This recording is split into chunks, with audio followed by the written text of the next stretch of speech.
What's up, it's Nez, and hello everyone, and happy Halloween! Welcome back to Monster Prom for that October holiday. With a new Halloween update, we have some new seasonal costumes, just like we did last summer, and yet another secret ending for us to find. This time involving our favorite ghost Polly and our favorite werewolf Scott. Something tells me this Halloween is gonna get extra pranksy. Let's go! One player as usual, and the short game. Spooky high school, the sweetest years of our lives. Back then we were young and unafraid. Sometimes reckless, sometimes brilliant, sometimes just stupid, but always willing to live life to the fullest. We were on a wild journey to discover who we really were. Yes, back to Monster Prom. Let's choose Yellow. We haven't played as Yellow in a while. Let's change our name. There we go! Alright. And we had yet to experience its ultimate challenge, the Monster Prom. But the Monster Prom during Halloween! I remember it clearly. 3 weeks were left, and as we fantasize about our dream prom dates, we were all scrambling to catch the attention of one of our 6 most charismatic classmates. Huzzah! Miranda Vanderbilt, a sweet mermaid princess who was as cute as she was genocidal.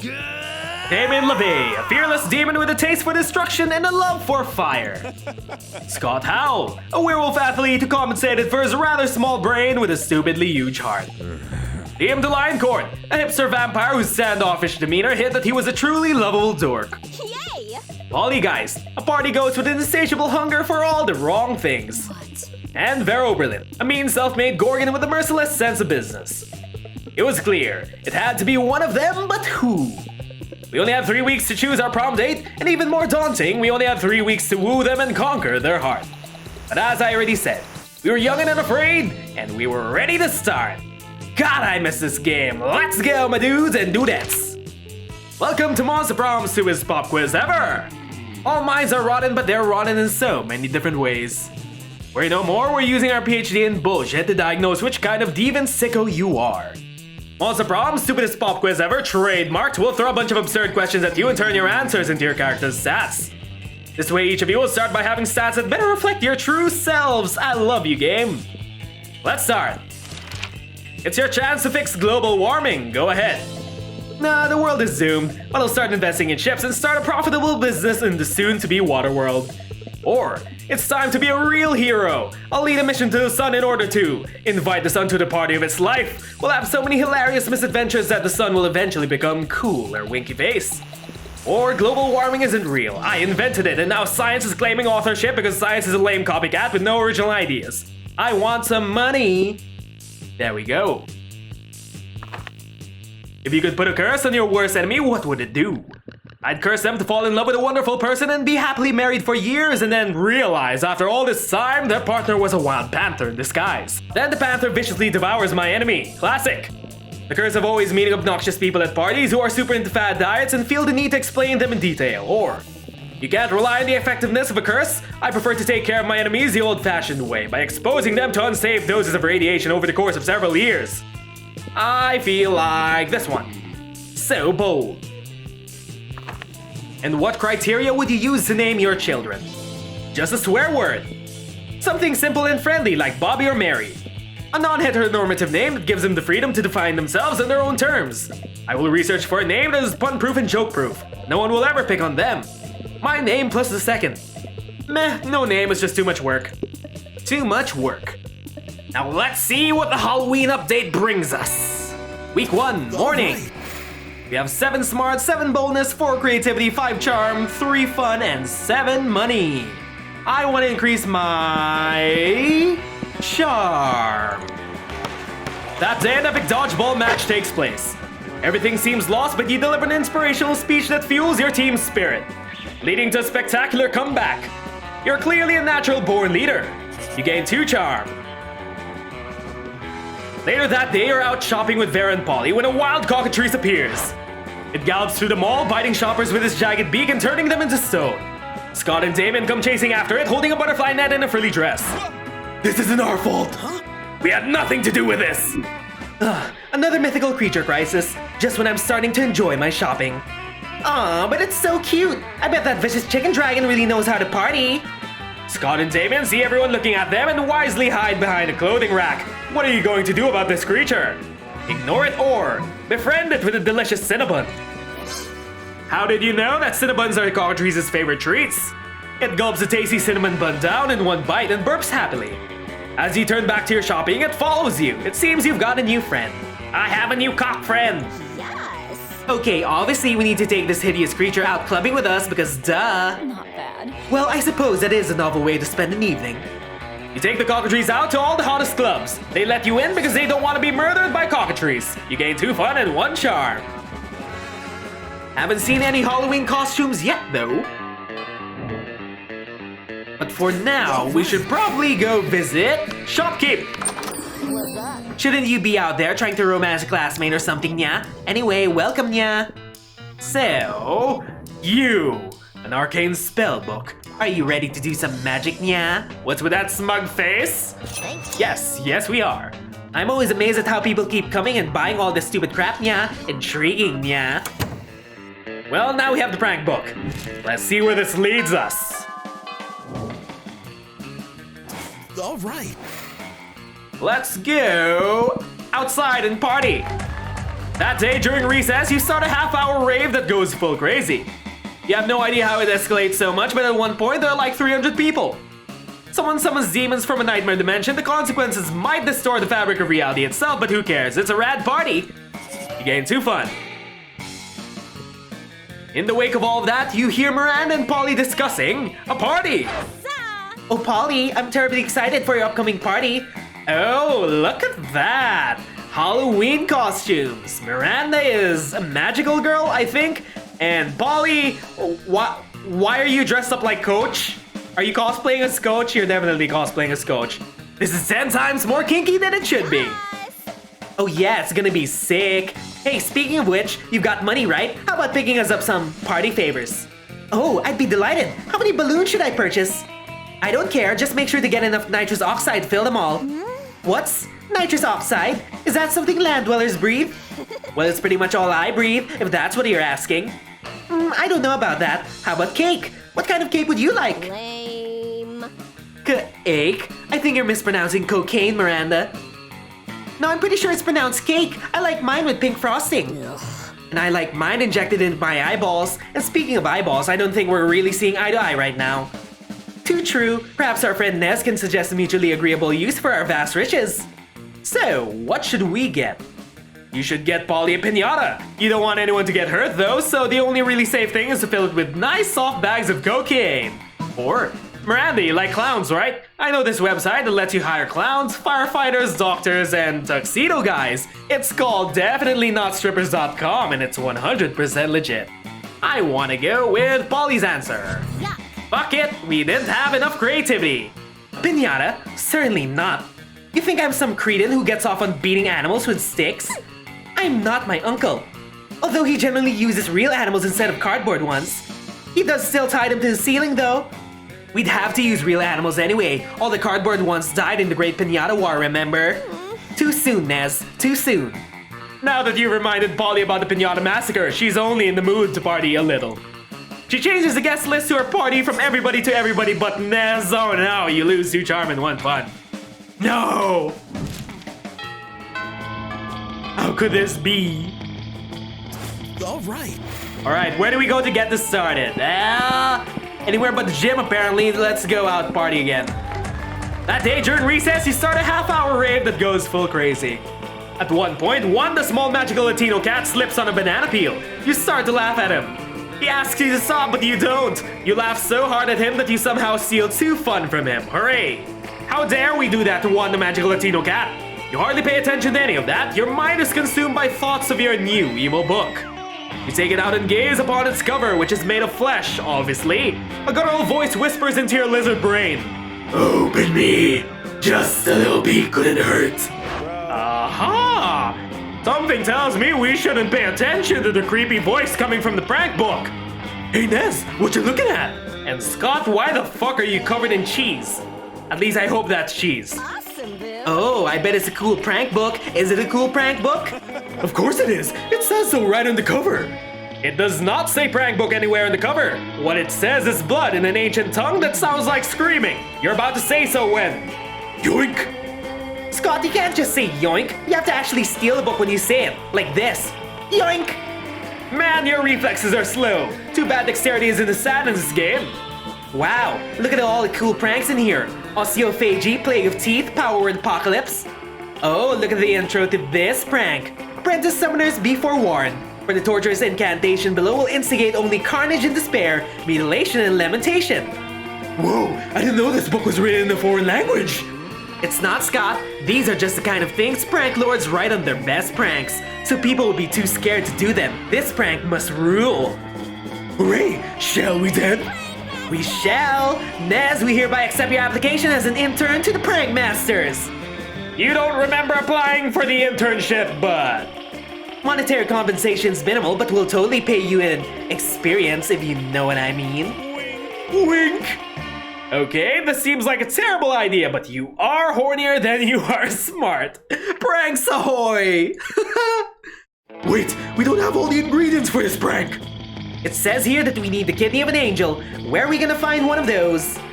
So, we fake a serious illness that requires a kidney transplant, but only accept kidneys from David Boreanaz, acclaimed star of the hit TV series Angel, or buy one from the Angel Kidney Store. I say we go fake a serious illness. And there we go. With the help of a shady leprechaun doctor, you fake a doctor's note for kidneyitis. Kidneyitis is a terminal disease that can only be cured by as many kidneys as possible. When the doctors at the hospital ask you, tell them your blood type is David Boreanaz. You're very convincing. The doctors have no choice but to believe you. Also, it turns out that David, in addition to being a good actor, a great dancer, and a total snack, is a really nice guy. He gives you both his kidneys and dies of blood toxicity. You almost feel bad for sacrificing his kidneys for an eldritch prank, but you don't. Don't feel bad, this is for science. It is? Nope, say the incantation. Ooga booga balaklava, turn the hallway into lava. The floor in the hallway immediately melts into hot magma, swallowing dozens of students alive. Well, it doesn't actually swallow them. Lava is so dense that bodies don't sink in. What actually happens is that your classmates catch fire and burn to ash from the feet up. All except for Mortimer, the magma golem, who watches in terror, as all of his friends succumb to a fate he cannot share. Now, if someone wants to go to the hall bathroom, boom, lava. They'll probably poop their pants trying to find a way around. Classic. The Prank Masters strike again! They certainly do, and for your role in all of this, you gain 2 fun and 1 boldness, and lose a small slice of your immortal soul. Wait, what? Wait, what? I'm pretty sure I want to keep that slice of my soul. Thank you very much. But whatever, we did that now. All right. So, since afternoons don't really do anything to progress the story, we could just talk to whoever we want to. Let's talk to... whatever, let's just keep talking to Polly and maybe Damien. You arrive at your chosen table to find Damien dejectedly hefting a bowl of mashed potatoes, while Polly sadly passes her hand through the same. Seriously, what do we have to do to get a food fight started in the cafeteria? Hey, Damien, why are you wearing that? What are you supposed to be, Robin Hood? I honestly don't know. I tried throwing potatoes at people, yelling food fight, but I think everyone's too scared of me to fight back. And I can't throw food because of my stupid ghost hands. Plates, mirrors, antique furniture, sure, but not food. There's gotta be a way to provoke a food war. My dads are always telling me to be more political. But we're not political. Your strength is hitting things, and my strength is being unbelievably hot at all times. Unbelievably hot? That's it! We'll set fire to the cafeteria! Wait, no, that's not a solution. That's just arson. Why do I always jump straight to arson? It's hard to watch them struggle through this by themselves, so you step in with your idea. Wars are fought over scarce resources. Steal everybody's food and put them in a pile. That ought to do it. Or, hey, Polly, you know how the Greeks fought a whole war over Helen of Troy's face? Flash the cafeteria. Hey, yeah, I was planning to do that anyway after I finished this quart of ecto booze. Polly floats up onto the table and, in a practice motion, whips her top off. To the victor! This is a high school cafeteria. Polly's rash actions upset the roiling cauldron of hormones, sets it on fire, and tap dances on the ruins. Soon the air is thick with sausage and gravy. Potato crisps fly everywhere like flavored shrapnel. Polly puts her shirt back on now that everyone's too busy fighting to remember what they are fighting about. Looks like mine really were the tits that launch 1,000 chips. The view you just got makes that pun worth it. I would also like to see some ghostly titties, please. Please, game? But anyway, we have a book to explore and read and stuff and do pranks with. Let's party outside. That day during recess, you start a half-hour rave that goes full crazy. You casually start chatting with Juan, the small magical Latino cat. You start telling him that hilarious story of what happened last summer at Monster Camp. You know which one, the one involving the beehive, the blow-up doll of the president, the penguin mask, and the mystery of the Goblin King. Slowly, lots of people start joining you to hear the story. By the time you say where the Goblin King was, 100 people or so burst into hysterical laughter. You turn on a mobile app that captures all the laughter and turns it into 2 fun. Scott and Polly come running up to you carrying your unholy book of pranks. You lent it to them because you are irresponsible. Hey, bro. Bro, thanks for lending us a book of harmless pranks. Check out what we made. Scott shows you a small palm-mounted joy buzzer. It pulses with dark energy and appears to be made out of meat. Ew, gross. The Joy Buzzer, a classic tool for the prankster's arsenal, and this one is just a normal one with almost no differences. You're pretty sure there are significant differences. You feel like the joy buzzer is watching you. We can't use it on anyone though. Everyone knows that we love pranks, so no one will give us high fives anymore. For everyone knows we are the Prank Masters. With a Z. Come on, intern, put on that Joy Buzzer and prank some noobs. Well, you didn't get this far by not doing every stupid goddamn thing your hot classmates asked. You put on the joy buzzer while Polly and Scott retreat to a conveniently placed bush that is here for some odd reason. Instantly, you are filled with a baleful energy, permeating from your very veins like fingers of ice. You notice Cool Josh, a weird pelican, lumbering down the hall. You're totally gonna get him. Up high, Cool Josh, you call out, approaching in a perfect high-five position. But Cool Josh looks at your palm in confusion. What's that in your hand? Is that a buzzer? Uh-oh, how are you gonna salvage this? No, this is a family relic that's been passed down for generations. It's a hand ring or something. Enough talking, high five. Yeah, you got me. The thing is, I've already done this to every other person in school, so do you really want to be left out? I feel like this is a better answer. I think? Maybe? Right? This one. Yes. Everyone? Says Cool Josh uncertainly. Everyone, you confirm. Well, says Cool Josh, I guess I can't call myself Cool Josh if I don't mindlessly do what all the cool kids do. Hit me! Nice! If there's any force more powerful than electricity, you can bet it's peer pressure. You high-five Cool Josh with all your strength. Cool Josh splits in half vertically, as if unzipped. Each half of him becomes a hideous half-formed were-pelican creature. The two halves turn on each other, biting, clawing, and snarling at each other's half-beaks. Soon the floor is slick with blood, and as you watch the carnage, you feel yourself growing stronger, feeding on their rage. That sounds like we might have to see a doctor, a zombie doctor, a monster doctor. Haha, pranked. We thought there was only one of him, but there's actually two of him. I bet he's like, what? Oh man, the look on his mutilated face is priceless. Cool Josh savages himself until he is nothing but two featureless lumps of meat rustling in a pile of viscera. You are suddenly and inexplicably hungry. You gain 2 boldness, 1 fun, and lose 10 sanity. That's probably not a good sign, but we're pushing through with this. Finally, week 3. All right. So, where do we go? Let's go to the bathroom. That day, skip class and just hang out in the bathrooms because you respect no authority. I guess some people just want to watch the world burn.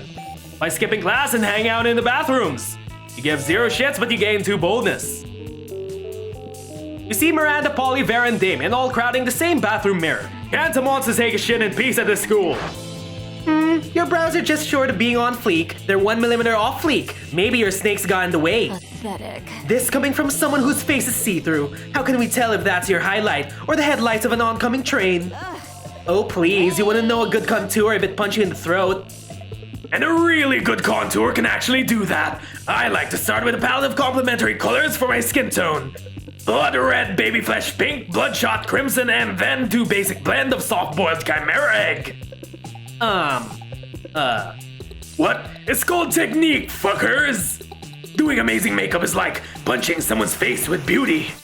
Damien has a great point. I just do not see the use in putting so much time and energy into painting one's face. Is that not what we have makeup slaves for? Miri, no. At least we know we're both more competent than Miranda. And worse than me. Not that that's saying much of anything. There needs to be a way of settling who's best at makeup. Both Vera and Polly look expectantly at you.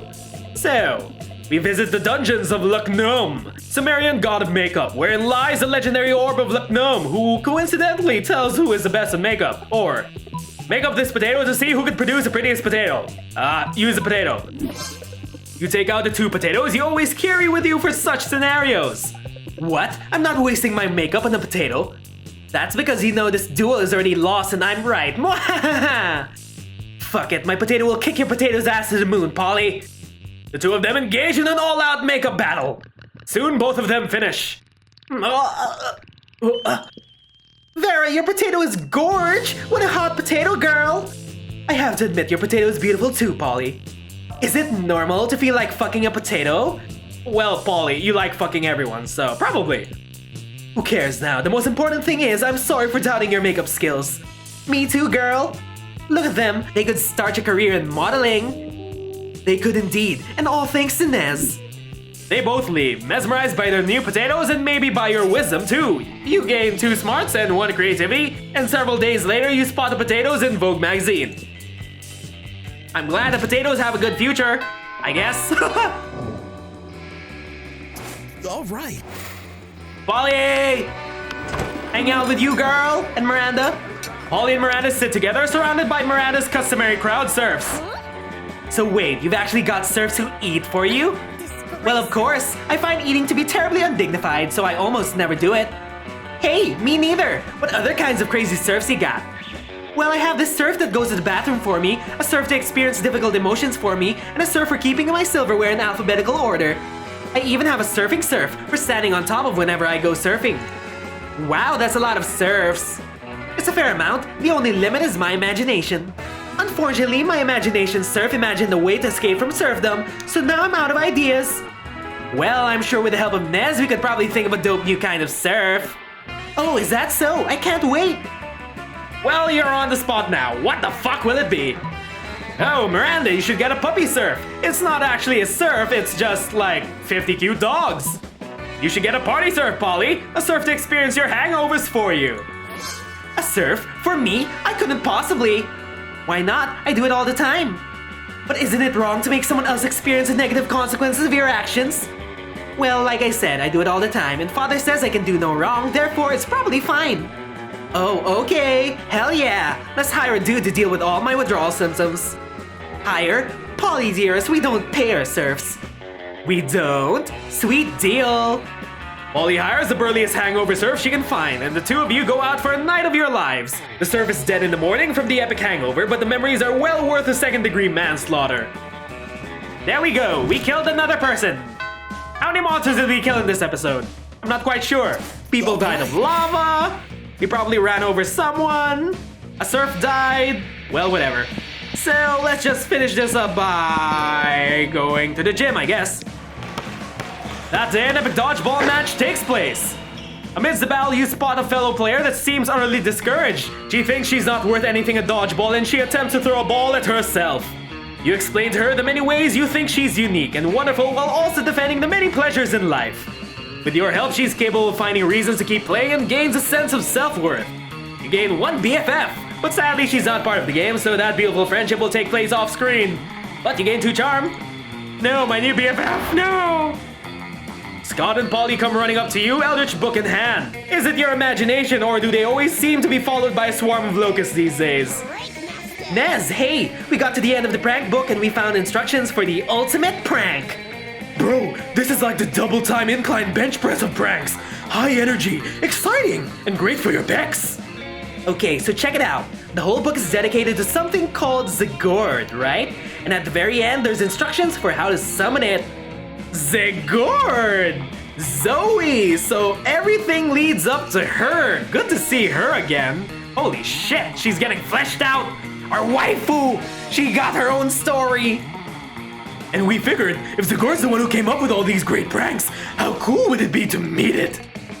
You point out in a voice that doesn't quite sound like your own that summoning a dread celestial being doesn't technically sound like a prank. Duh, it's better than a prank. It's a master prank. With a Z! The Gourd is clearly a dedicated prank master, just like us. We can ask it to teach us all of its coolest, newest pranks. Well, I'd love to see Zoe again, so sure, why not? And we can teach it some cool new pranks too, like wedgies. Can you believe this book doesn't have wedgies in it? Only one problem though. Summoning the Gourd apparently requires some kind of totem, and who even knows where that is? It could be anywhere. Actually, it's in the shop.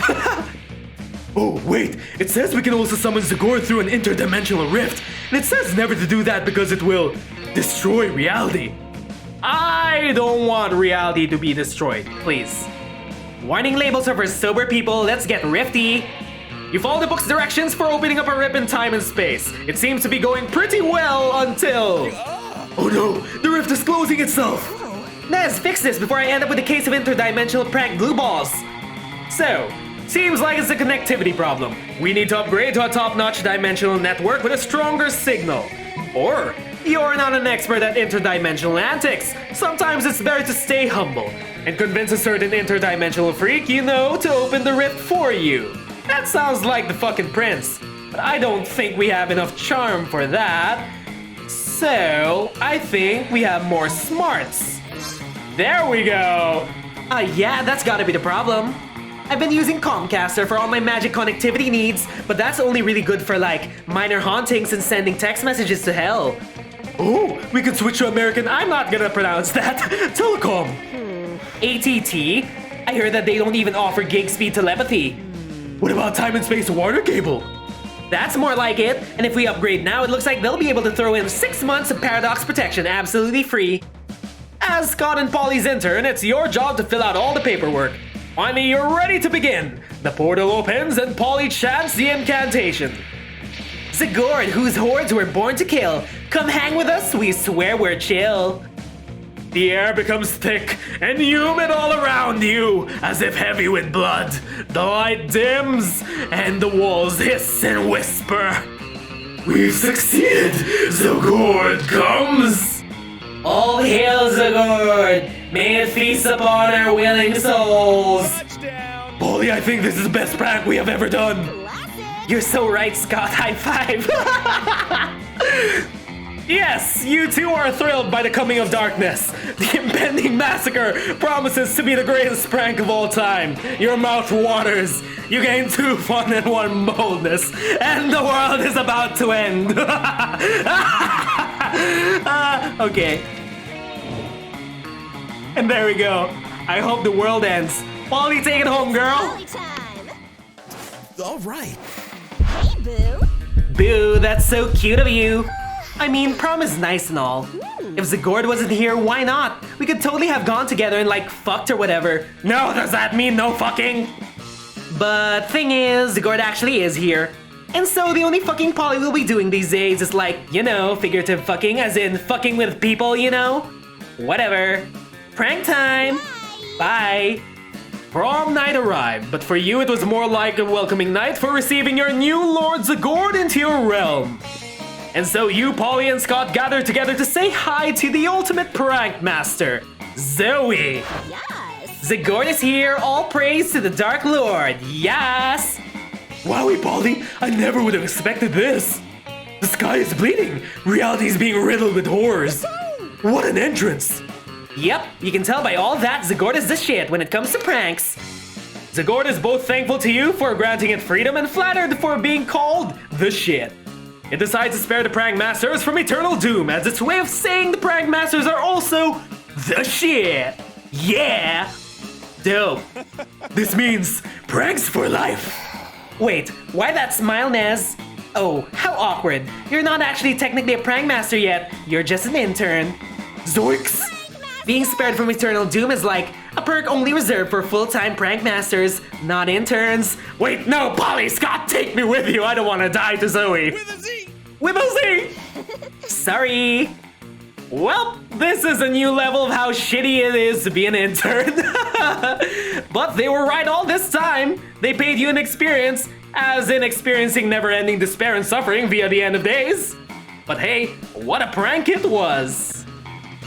Woo! There we go, the secret Halloween ending! Holy shit!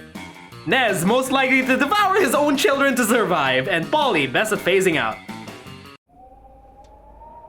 Holy shit, what happened to our class photo? Those 3 weeks were maybe the most epic and absurd weeks of our lives. Until that part where you summoned a dark deity that brought destruction upon our realm. I noticed Zoe is not part of the class photo. Where is she? Yup, that part was not the best. But life continued, as it always does, and many things occurred to your classmates. Damien died horribly because of the Gourd. Oh no, Damien! Miranda totally died in a horrible way because of the Gourd. Oh shit. And Liam, yeah, you'd never guess what happened to him. He died.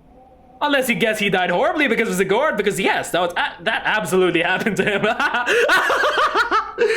For those 3 weeks, the Monster Prom seemed larger than life. And then was gone just like that, along with all of our friends. Actually, the whole of reality was pretty much gone, just like that. But sure, prom was technically part of reality.